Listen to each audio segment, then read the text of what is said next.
পঞ্চায়ত নিৰ্বাচন আৰু পঞ্চায়ত নিৰ্বাচনৰ পূৰ্বে এতিয়া ভোটাৰ কাৰ্ড আৰু আধাৰ কাৰ্ডক লৈ এক বিশেষ নিৰ্দেশনা জাৰি কৰা হৈছে। এতিয়াৰে পৰা ভোটাৰ আইডিৰ সৈতে আধাৰ কাৰ্ডৰ নম্বৰ সংযুক্ত কৰা হ'ব বুলি ইতিমধ্যে প্ৰকাশ কৰা হৈছে। নিৰ্বাচন আয়োগ আৰু কেন্দ্ৰীয় গৃহ সচিবৰ সৈতে এখন বৈঠক মিলিত হৈছিলে আৰু এই বৈঠকতে এই গুৰুত্বপূৰ্ণ সিদ্ধান্ত গ্ৰহণ কৰা হৈছে বুলি ইতিমধ্যে প্ৰকাশ কৰা হৈছে।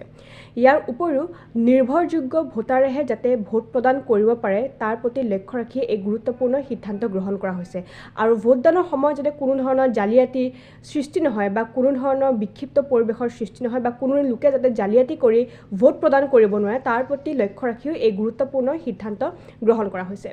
আনহাতে 18 বছৰ আৰু 18 বছৰ ওপৰৰ যিসকল লোক আছে তেওঁলোকে যাতে সময়মতে ভোটাৰ আইডিৰ বাবে ভোটাৰ পঞ্জীয়ন কৰে তাৰ বাবে বুথ পৰ্যায়ৰ যিসকল বিষয়া আছে সেই বুথ পৰ্যায়ৰ বিষয়াসকলে যাতে প্ৰতিটো ক্ষেত্ৰতে চকু ৰাখে এই বিষয়সমূহৰ ওপৰত তাৰ ওপৰত বিশেষকৈ গুৰুত্ব প্ৰদান কৰিবলৈ ইতিমধ্যে নিৰ্বাচন আয়োগৰ তৰফৰ পৰা বুথ পৰ্যায়ৰ বিষয়াসকললৈ ইতিমধ্যে নিৰ্দেশ প্ৰদান কৰা হৈছে।